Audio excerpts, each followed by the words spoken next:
I think a little later we'll get into how Richard and I met, because we met actually as part of a residency. Yeah. Yeah.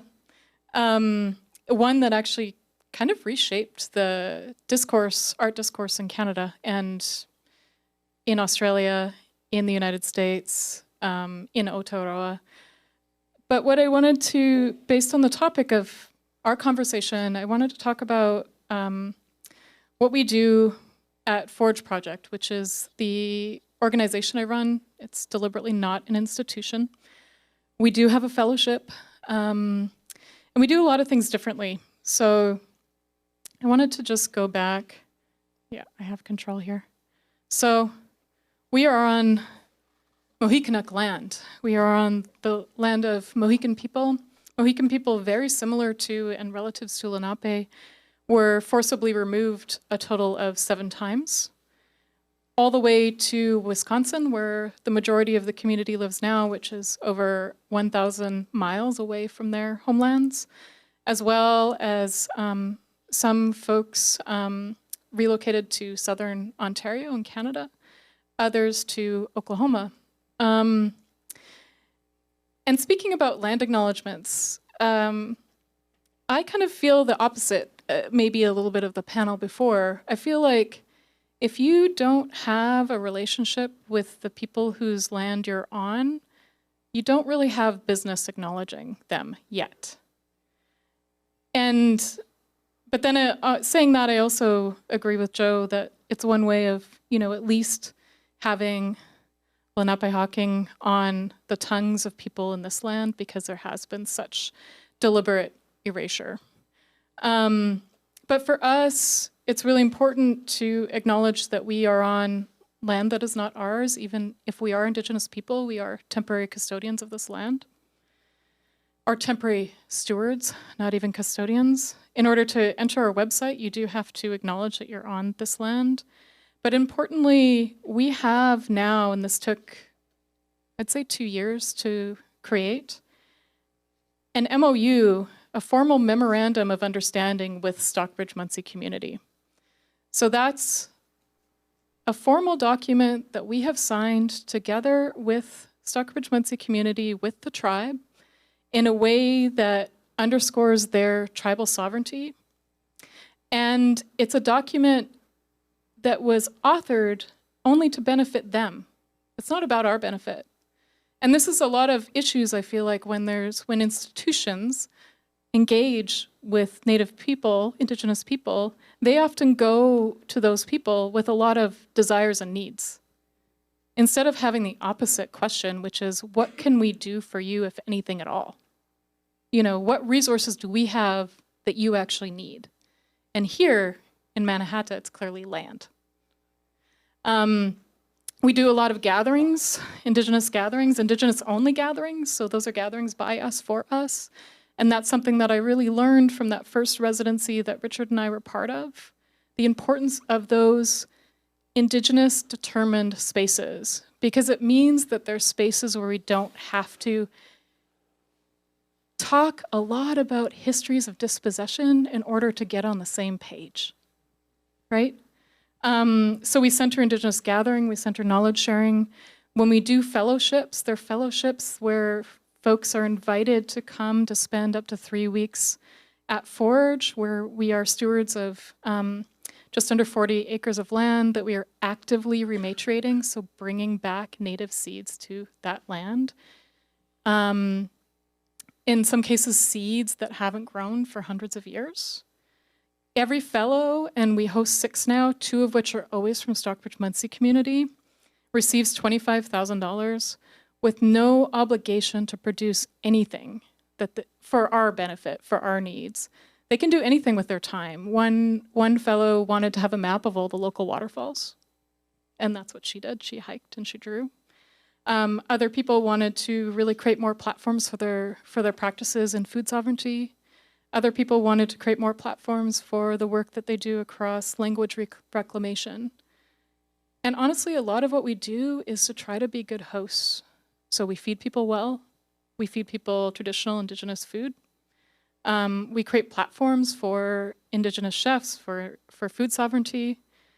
And the reason that we work across all of these different fields, not just art, is because culture for us is never, art is never separate from culture as a whole, right?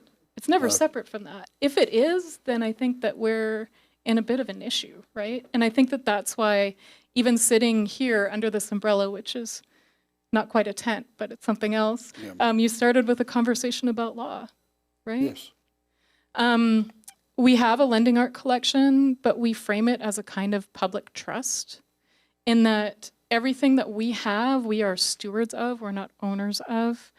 And we use it as a way to invest in the work of living artists who are working now in recognition of the fact that a lot, I'd say the majority of our cultural heritage as Indigenous people all across the lands have been transformed into what I consider to be trafficable objects, where other people capitalize on them.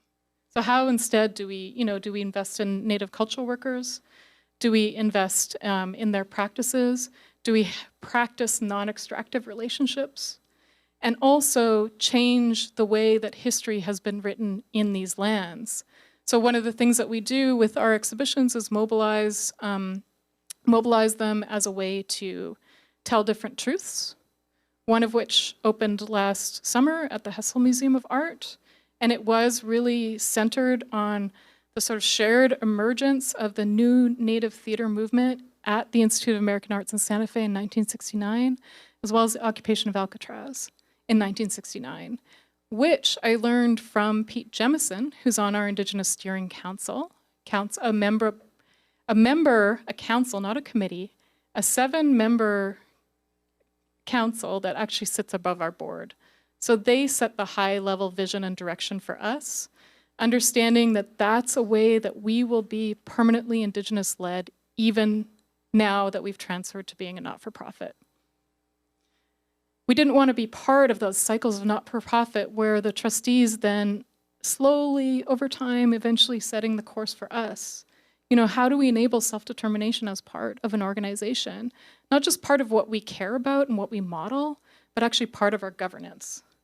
And one thing I wanted to say about this is, and Richard, you probably know this, but the occupiers of Alcatraz Island, which were, really trying to leverage that actually under Lakota law, they proposed in their original proclamation to the Great White Father basically a kind of council of Caucasian affairs. So it's very similar to your idea. And I thought it was great because why not? Why is there Indian affairs but there's no Caucasian affairs? Yeah.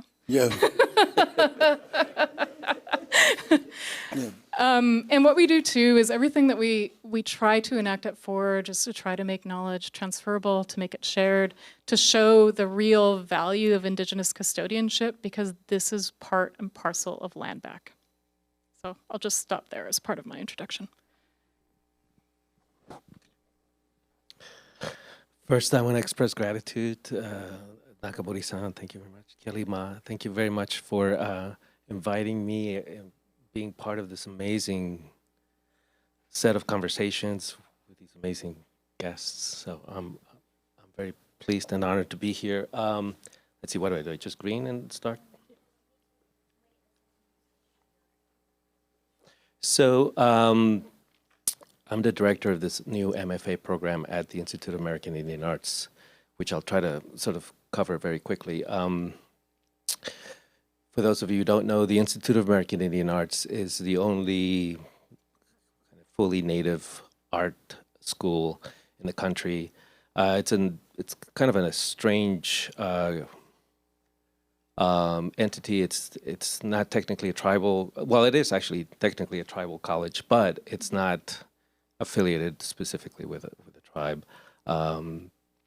It's been around for 62 years. We just celebrated our 60th anniversary a couple of years ago, and it was an interesting thing for me to sort of learn the history. A lot of, if not most of the folks most artists in some way or another have intersected with this space, either as a student, as a teacher, as a guest. artist, as an artist-in-residency. We also do have a residency program. So very quickly, it is the MFA program. See, it's a sort of this logical progression. The school has moved very slowly from a 2-year to a 4-year, and now it has 3 graduate programs: MFA in creative writing, MFA in cultural administration, and our MFA in studio arts. And I'm showing you some of the founding members of the faculty. Charlene Teeters, she was one of the driving forces behind establishing the MFA. So when I came in, it was pretty much mapped out already. This is some of her work, very early stuff from the 1980s, but she's really well known for her activism as well. So I'm just going to go quickly through some names and work by our faculty, just because I think I'm most proud of that sort of cohort. Maybe I can use the word curation in terms of bringing these folks together, because I will say, they're the best of the best. Andrea Carlson works often in very large scale formats.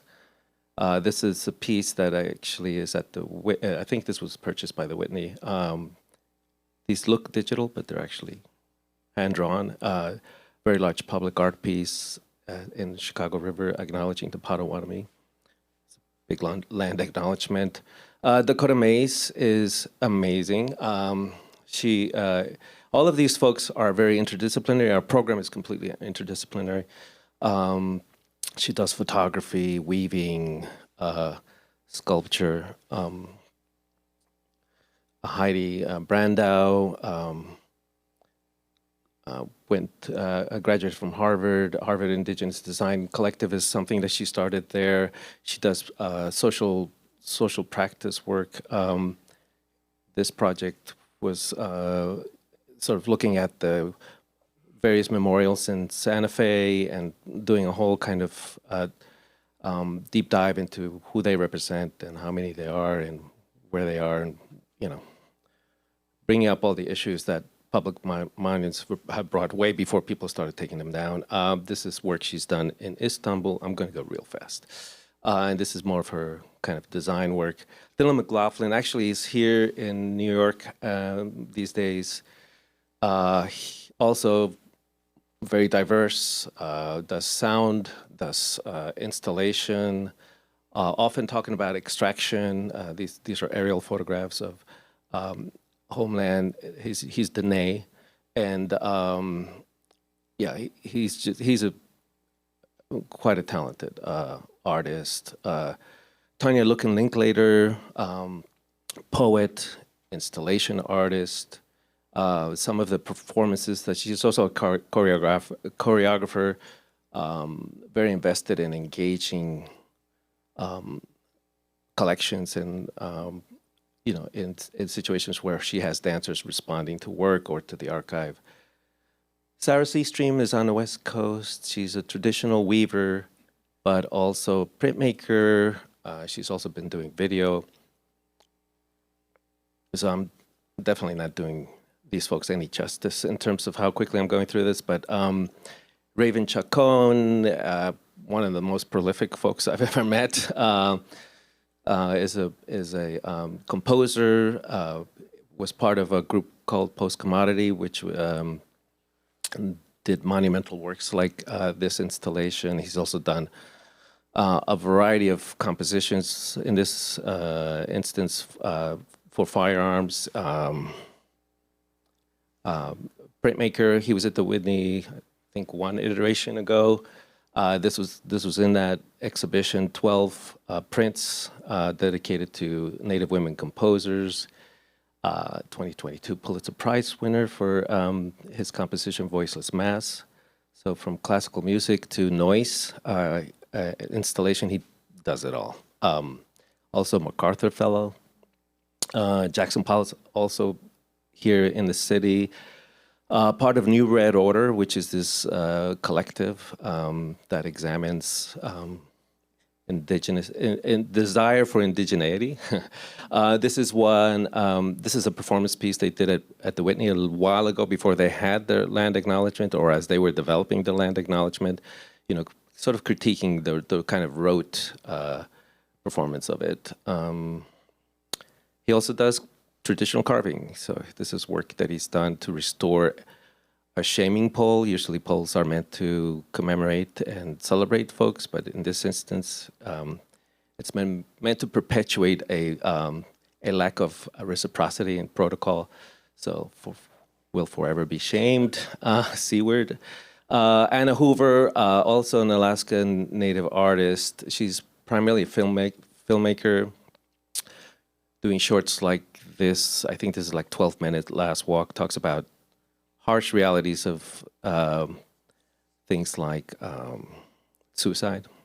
But she also is very invested in working on topics about nature conservancy, and she just recently did something for, I think it was the PBS, on the erosion of beaches in Alaska, and she also does didactic work for museums like the Burke. Oh, and also she writes. She writes for Molly of Denali, which is this PBS children's animation featuring a young Native girl going through her adventures. Jordan Poorman Cocker is currently the curator of Native Arts at Crystal Bridges. She is also a theorist. She's currently working on a PhD at the University of Auckland, where she's theorizing beadwork, the practice of beadwork. Isabella Robbins is at Yale, finishing her PhD. She's very invested in looking at indigeneity, sort of the global dynamics of contemporary Native art. Yvonne Tiger also finishing she's focusing on Cherokee pottery. Ashley Holland, another art historian, also she's with the Art Bridges, part of the Crystal Bridges, which is the foundation. Anyway, we do it's a low residency program, which is really advantageous for both the students and faculty. They get to work and stay with their community. Is there a way to pause these things? Okay, thanks. So with the low residency program, students and faculty can stay with their community, do the work that they need to do that is attentive to their site. We wouldn't have this faculty if it weren't for that. Most of them are not affiliated with institutions. And then the students, of course, greatly benefit from being able to stay at home. So when we do gather, we have a lot of programming. Sky Hopinka, who's an amazing filmmaker, came and gave us kind of a review of a lot of his work. We had performances by Raven Chacon, Chenupa Hanska-Luger, and Laura Ortman, who's here in the city. We go visit some of the communities nearby. This is at Taos Pueblo.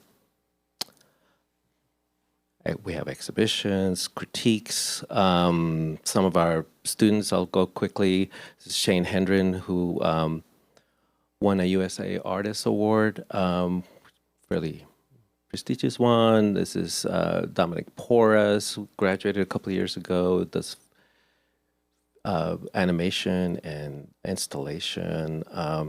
Gracie Horn, also video work, installation. This is Kimberly Fulton Orozco, who's, I want to say she's Haida, and does form line in a kind of she messes up form line in a good way. Kathleen Wall is a local star. She's actually really established as a potter, and has been doing actually public installation work that features video.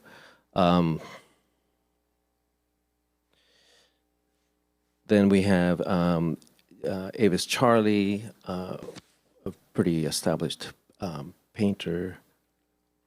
Erin Gingrich from Alaska explored all kinds of. She's mainly a carver, but she really tried to do a lot of installation and film work. Miko Harjo is based here in Brooklyn. He does a lot of digital stuff. For his MFA show, he included some work that was AI generated, so people are experimenting with technology in an interesting way. One of the things I wanted to just quickly mention is the way in which, we really try to think about indigeneity in terms of a global situation. So we had the opportunity to participate in the Venice Biennale this year. Jeffrey Gibson, as some of you probably know, was the U.S. representative at the Biennale. This is Kathleen Ash-Milby and Abigail Winograd, who were the curators. So we were there. We established something called the Venice Indigenous Art School for a week, and we did what we usually do, including this cohort of students. This is the one that will be graduating in May, and they designed a performance. Somebody mentioned the kitchen table before. I think it was Joe. Yeah, kitchen table is a sort of pedagogical space, and so they enacted that. That they all had, a part in reconstructing that kind of intimate space where a lot of knowledge gets transferred. We also got off Venice, off that island. People wanted to touch the land, be more in tune with what's happening elsewhere outside of that tourist kind of dynamic. And so we engaged a Venetian, a native Venetian, who's a researcher looking at ecological issues. So we were guided through a couple of the islands and treated to amazing food that was grown on these islands. Because they're very involved in trying to get away from the sort of very calculated manipulation of the lagoon, which is very artificial. We also engaged in a series of public talks that focused on developing keywords for contemporary indigenous art. This is something that other folks have done, Candice included. This is like an obvious thing that we need to do, is to access native terminology to talk about native art. So we did a couple of sessions on that, and then some of the students just kind of reacted to their environment and engaged with each other, with Jeffrey. It was just this is a wonderful painting by Avis that resulted from all of that. So anyway, other folks internationally, we've engaged with Brett Graham from Aotearoa, New Zealand, curator, amazing artist as well. Nolan Dennis, who's actually a student at MIT. He's a Zulu from South Africa, amazing artist. Kanako Uzawa, who I knew. She offered a keyword also performance for us. And then Pia Clark. And I'm going to go real quick on this one because he and I are collaborating on a research project, multi-site research project that is meant to theorize what we're doing, which is sort of really very methodically investigate what it means to develop pedagogy on indigenous arts pedagogy within these crazy institutions. So it's a couple of phases. The first phase is exploratory, just sort of figuring out who's doing what, where, what's going on out there. And then the second phase is sort of like compiling some of that and seeing if there's something that we could extract from or compile from all of that and make it useful for folks. Talanoa is the methodology that we're using, which is a way of gathering and sharing knowledge. It's a sort of a Pacific Native methodology. This is just a chart of how we're doing that. Some local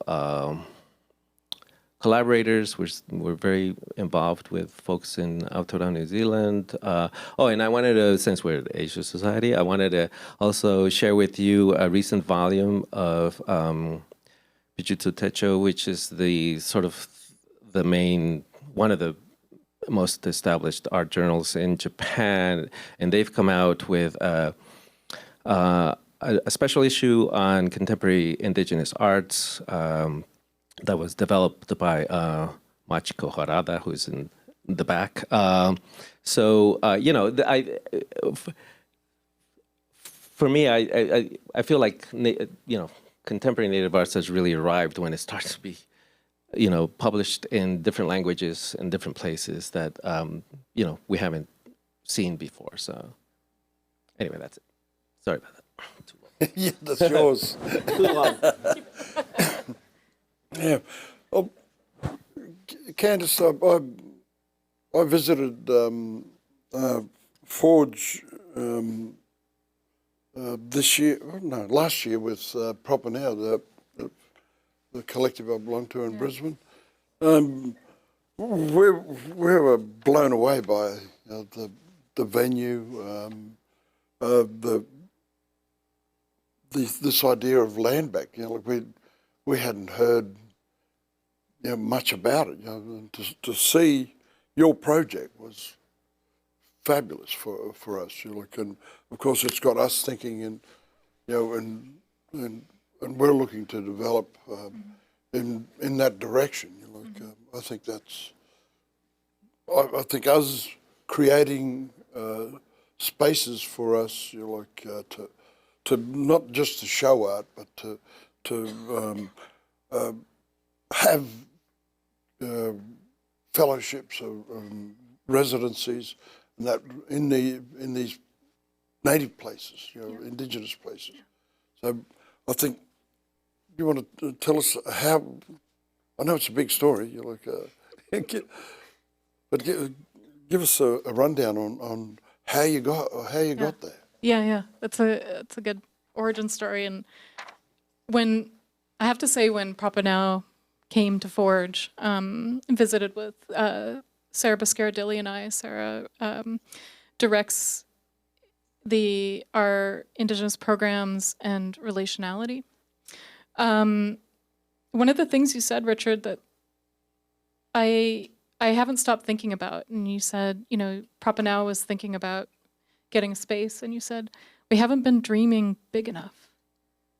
And the reason I've been thinking about that ever since is because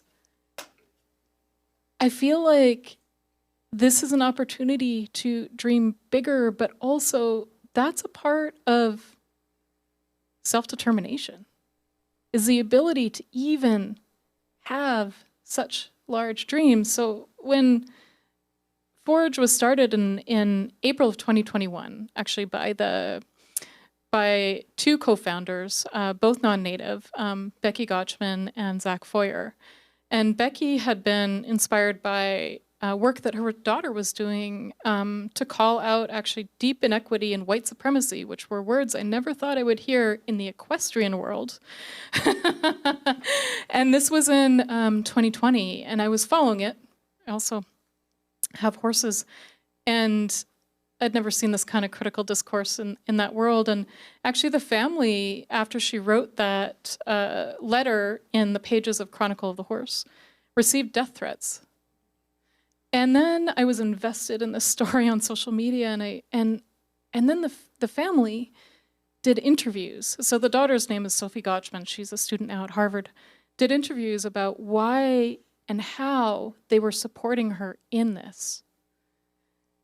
And I was kind of amazed. I thought, okay, well, maybe this is kind of like turning the page. And then inspired by Sophie's work, then Becky really wanted to start something that was centered on social justice, but not as a topic, but as an action. So I'd say one of the things that has been pretty extraordinary is after it was started, Heather Briegel came in to run the fellowship and start public programs. Heather's now a curator in Detroit, Michigan. And what they realized too is that in order for this to be a self-determined space, as non-native co-founders, what they could do was start it and then step back.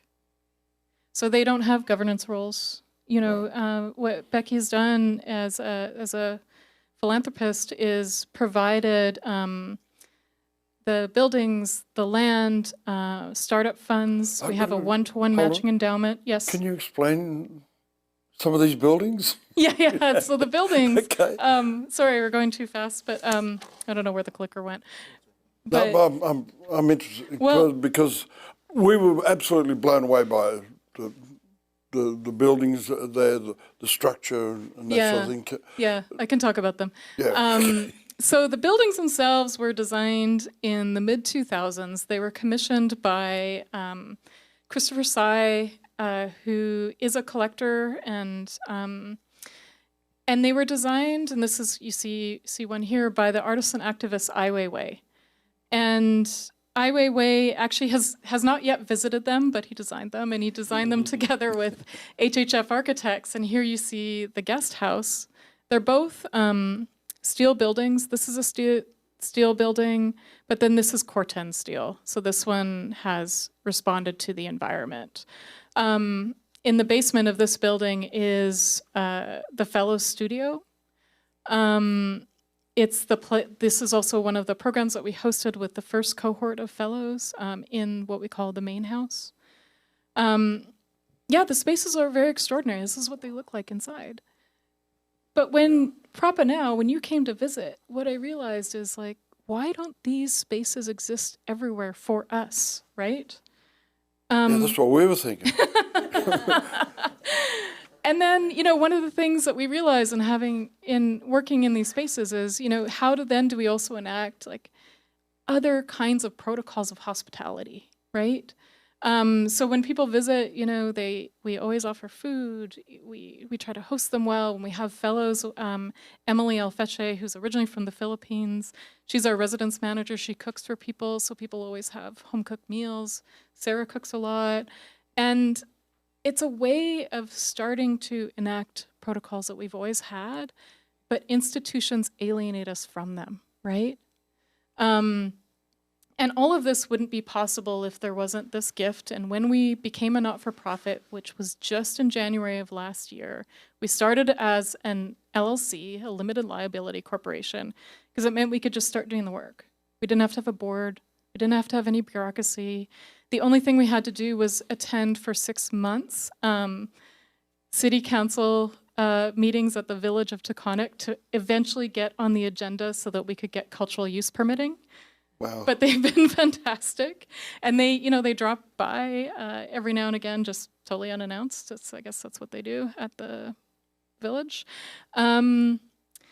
But we want to set different standards for, you know, the spaces that we have that are run by us, that we are stewards of.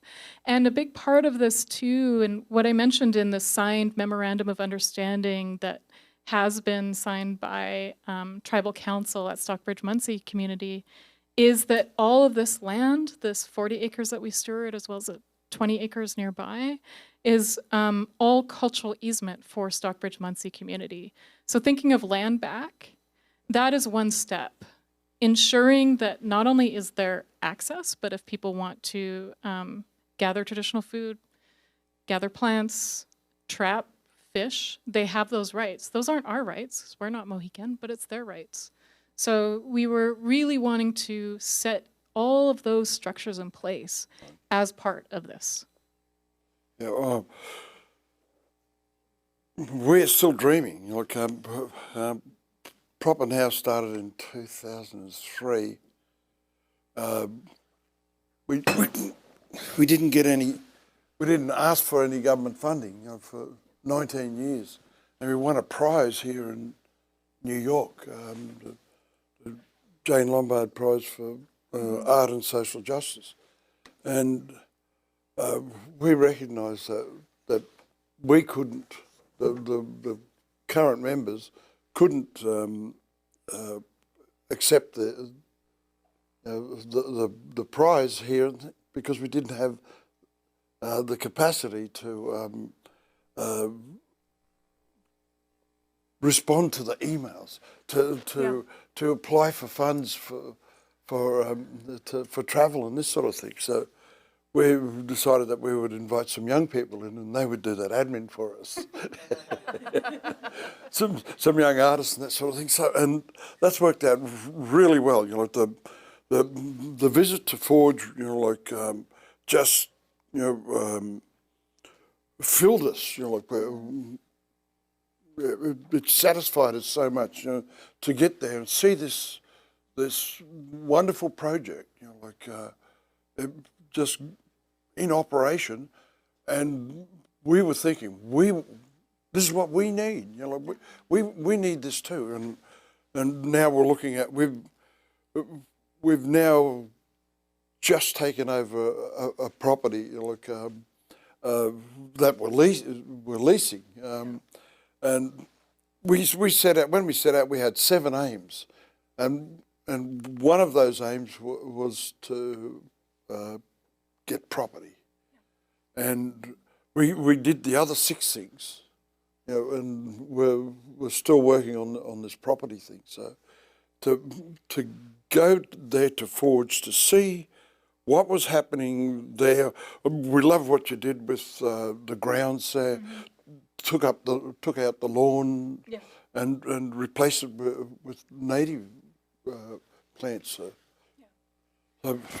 Yeah, we see that removal of the American lawn, which actually is an inheritance from Britain, as one of the first things that we could do, because it's our responsibility to leave this land in better shape than where we started, but also understanding that part of the understanding of land back also needs to center the needs of the land.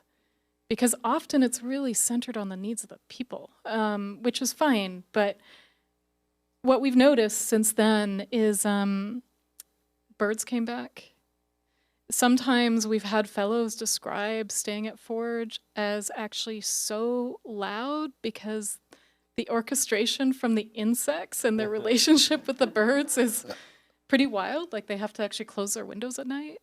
All of this has happened in 2 years. Right. This is just 2 years. And now when you walk those paths, we do still have some lawn paths. It's just covered with insects, which I think is pretty extraordinary. And it shows what we're trying to make the case for when people visit Forge is this is why it's important that Indigenous people are custodians of the land, because this is the change that happens. Yes. Yeah. We're working towards, you know, like where you are. We're quite some distance from it, but you know, like that's our aim now. You know, so you know, our sights are set higher. You know, like that was so beneficial for us, was to see that, and it just, you know, we just felt so liberated. You know, like from having our dreams, you know, only being this high, you know, to dream that it could be the ceiling, you know, was beyond us. But now, look out. Mario, I want to ask 2 questions. I want to ask, what was that residency that was so earth-shattering? it wasn't a residency. We just visited. No, but the first one, Richard. That one. Yeah. We're laughing because we actually met at that residency started with an open bar, which is Very traditional. one way of making very close friends in a very short period of time, let's say. And it was a residency back, and I think it was 2003. It was 2003. It was called Communion and Other Conversations, which is a bit of a mouthful, but the name that we called it internally was, and this was tongue-in-cheek, it was called Jesus Loves Me. And the reason it was called that is because it was the first time that an international cohort from artists from Aotearoa, from Australia, our lands now known as US and Canada, came together to talk about not only shared histories of colonialism and their relationship to enforced religion too, but really, I think, Richard, like tools of resistance. And the thing that was pretty amazing of that residency is not only have people stayed in touch, there's been exhibitions formed. It was the precursor to many international Indigenous exhibitions that started in 2010, Sakahan. 2013, Sagahan in 2013 at the National Gallery of Canada. But that was so central because I think that was the first time that we all realized, like, if we hadn't have gathered this way, we wouldn't have been able to share in this way, and we also wouldn't have been able to elevate each other, right? Because you just started making your drip paintings, which was a huge shift in your practice. Yeah. You know, Kent Monkman just started making his Mischief series. Like there were all these artists who were kind of like at the edge of a major transformation in their practice. But I think that residency kind of propelled things. It was at the Banff Center. I don't remember it much that way. Like After the open bar? I ended up working at Banff for 5 years. You kind of slid in and out. yeah. Oh, look, it was amazing. Like they changed a lot of rules after that. Yeah, no more were open having so much bars. fun. That was the end. The fun police came and changed it all. So The other question I have has to do with, the topic of the session, right? Has to do with Indigenous pedagogy. Like to artists, one could say broadly, teach to some extent, right? There's like art as pedagogy, right? One could think of. So what's been your engagement with teaching? Like, have you explicitly done any teaching, or is it much more kind of subtle engagement with? I'm not a teacher. I've a great admiration for teachers. I've never tried it. You know, like, I've been invited in to give some talks and that, but I never get invited back. So I'm guessing that they're giving me a message. Don't come back. Sounds like institutions are learning a lot from you. Yeah, well, no, but me and my brother and this unnamed white guy, we were instrumental in getting this an Indigenous course started in Brisbane called the. We were originally just looking for a TAFE course, like to teach skills and that sort of thing. But then one of the white guys said, "Why don't you go for a university degree course?" I said, "Okay." So we went and we put together this document to present to the university, and I think about 4 years later they came back and said, "Yeah, we want to do it." So and that course is, I suggest that it's produced in the last 20 years more international artists than the rest of the art colleges in Australia combined. Why do you think it's been successful in doing that?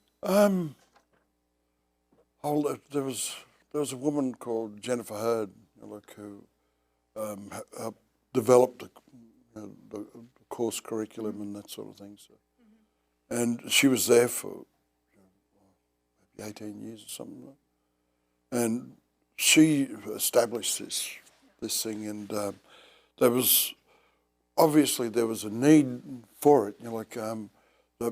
And a lot of the students were mature age. So I think was a huge advantage in that they all came there having lived a life. And so they knew what they were doing. They knew what they wanted to do. And I think that's probably as much a contribution as what the curriculum is.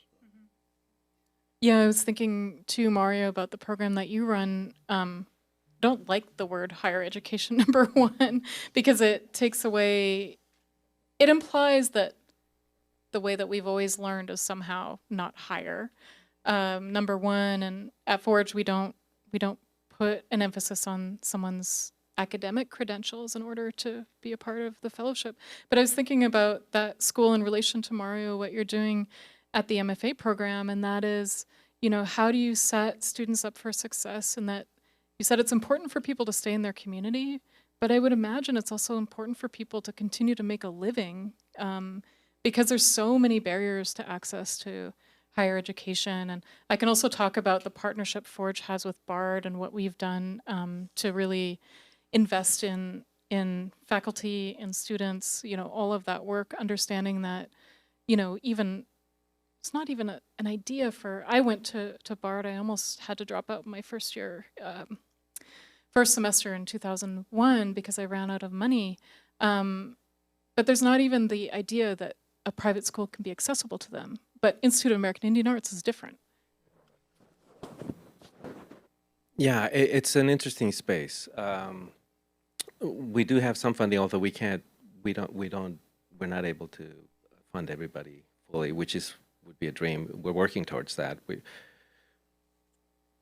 I just had a very nice exchange with someone who's going to help us do some of this. But yeah, I want to go back to the hierarchy thing because I think that's really important. So for us, our spaces are somewhat egalitarian, and we do follow protocols. Let's say when we're doing critiques, you know, I mean, we try to revamp all of these. I mean, we're still in an institution that expects certain kinds of structure, and you know, we need to pass accreditation and all of that. So we do have a curriculum, but not really, because each. So one thing I mentioned, the relationship between faculty and students 2-to-1. So each faculty has 2 students. So that's a very intimate relationship, and they design the individual courses with the faculty. So each course that they take in the studio part of it, the art history has more structure, but with studio, folks just invent their own curriculum, and so that's a very collaborative thing. And so when we're doing critiques, we do have a protocol of who goes first. We usually have our guest critic come first. But other than that, usually there is no hierarchy, between, say, faculty, students, and even among students, first year, second year. They don't take like level 1 course and then go up to a different level. We're all in the same space, learning from each other. We follow protocols of, say, reciprocity. We think of critiques as a form of gifting. So we make sure that folks share in terms of reciprocity. Like if they've received the gift of critique, they need to sort of reciprocate. So it isn't this kind of. There's usually a sort of punitive kind of dimension to critiques. So people are just usually very generous. So it's a very different environment than. I should say this is my dream job, mainly because it's very native. I've had the privilege, or maybe misfortune, I don't know, of working in a lot of different institutions. Ivy League to state spaces, and never have I had say more than I think Evergreen was the place I had the most Native students, and maybe that was 4 or 5 in a classroom. So to have a completely Native situation, as you were saying before, you don't have to spend a lot of time talking about contemporary versus traditional. We just go beyond all of these discussions that are just so boring.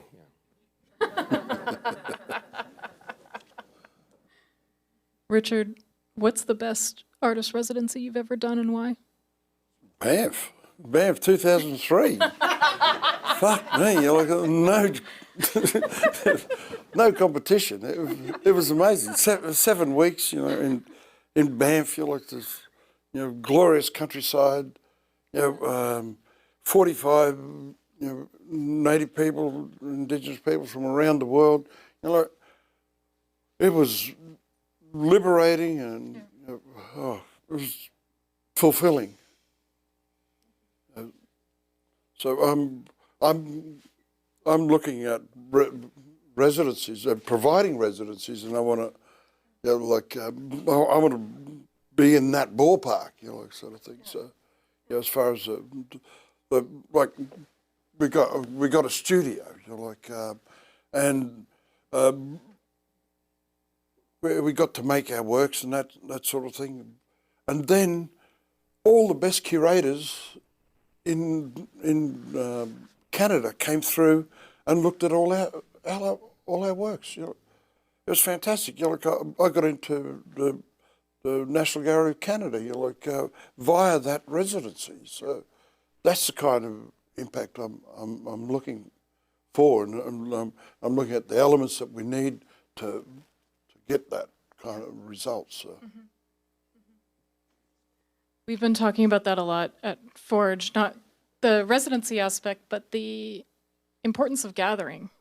In our last Indigenous Steering Council meeting, which, as I mentioned, is the governance council that sits above the board at Forge, I felt like we had a moment of success when Pete Jemison spent the weekend, and he's an amazing Seneca artist, in like Hawaiian shirts and slides, and he called it a retreat. So I thought we were doing something right by him feeling comfortable in that way. But then Jolene Rickard, who's an amazing Tuscarora scholar, if people don't know her, definitely read her writing. I know her. So she said, what's really missing, and she teaches at Cornell, is there's not enough spaces that are just for us to gather. And I think that was one of the reasons why that residency back in 2003, it was the first, I just finished grad school. For many of us, we were just kind of emerging. For others, you'd been part of this field, but you'd never had that chance to all come together in that way for such a long period of time, share food together. Yeah, it was make phenomenal. Work, be wild. Yeah, well, born to be wild. There was a bit of that, a bit of karaoke, there's a lot of partying going on. It was fantastic. We got to get to know some people. From so far away. It was a great experience for me. I hadn't been overseas very often. Before then, I didn't travel overseas until I was like 41 or something. So it's No, I was just going to share. Yeah, I agree. It's totally important to have a native environment, a native situation. When I was at Evergreen at the Longhouse Education, we had an exchange with the Maori, where I think it was Toi Maori who identified an artist that we would host. And of course, the idea was to have folks engage with local communities, native communities, and then we would send somebody over there. But those are incredibly invaluable situations. Yeah, and I don't know how we're doing on time, is it? Okay.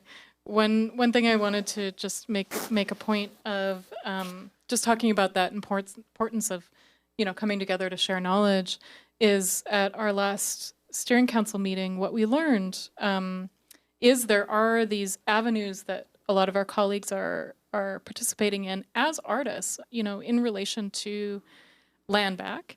And what we learned from Pete, what we learned from Jasmine Neosh, who's also on our steering council, who's a young Indigenous legal scholar, is that they're often the only ones on those committees. And they're negotiating with whether it's municipalities, whether it's, states. And that isolation is a technique, obviously, of keeping people in the dark, but also so they can't share knowledge across and create solidarities. So one of the things that we're going to do in this upcoming year, and it's coming from a directive from them, is bringing those folks together in the region who are those single people on these committees so that they can share with one another, because then we can organize.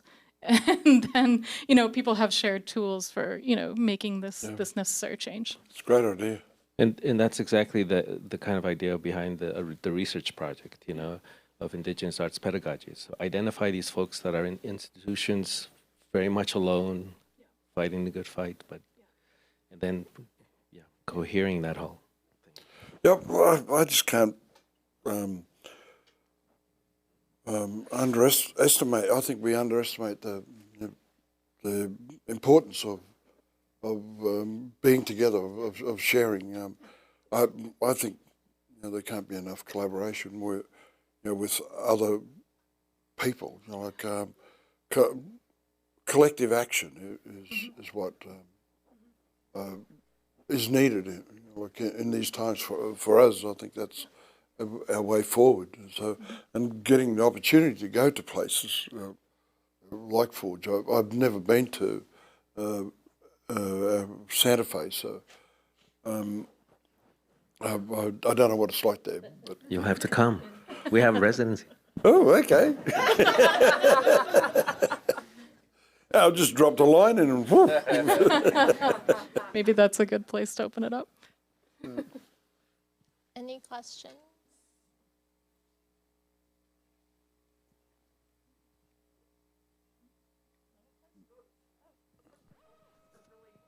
Open-ended one. What's next on the horizon in terms of both the Institute, the project, and your work? So, say that again? What's on the horizon for you, Oh, for all of us? Mario.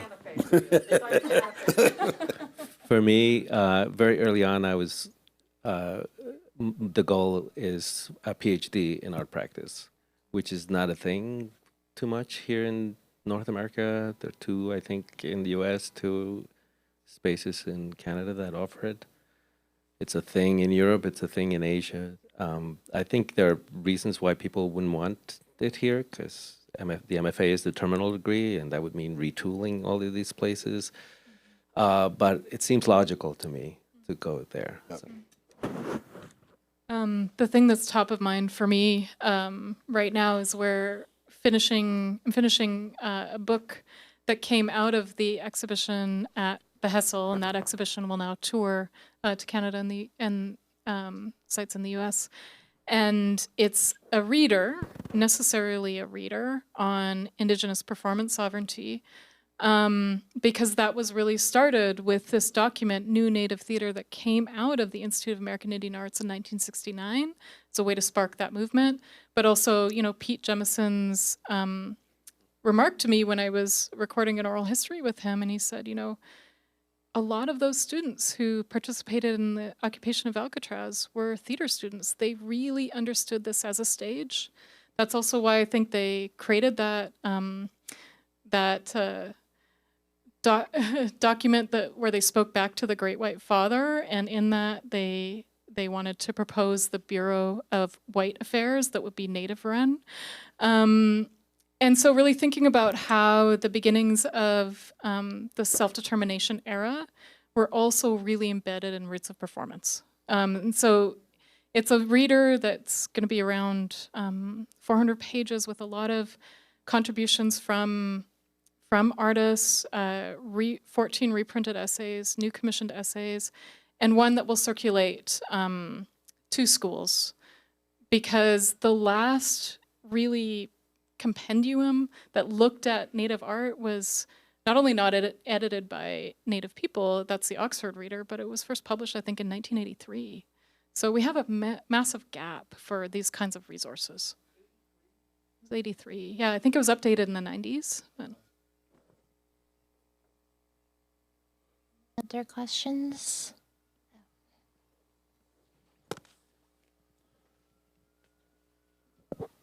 Just a very quick one, and this is for Candice Hopkins. So you said that you recently changed from an LLC to a nonprofit. And I'm curious, to hear how you are, working on navigating, overcoming all of these issues that you can have with nonprofits, including, if you can focus on having a board and having the potential for that board to start to shift the nonprofit.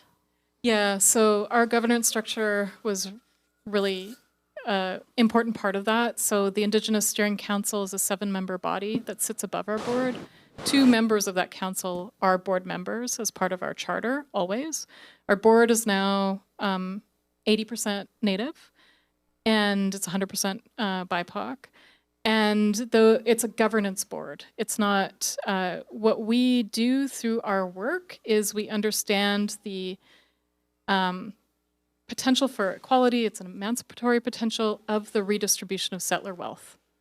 So that's what we propose to people. So far, that's been working, not just for individual donors, but also for foundations and other entities.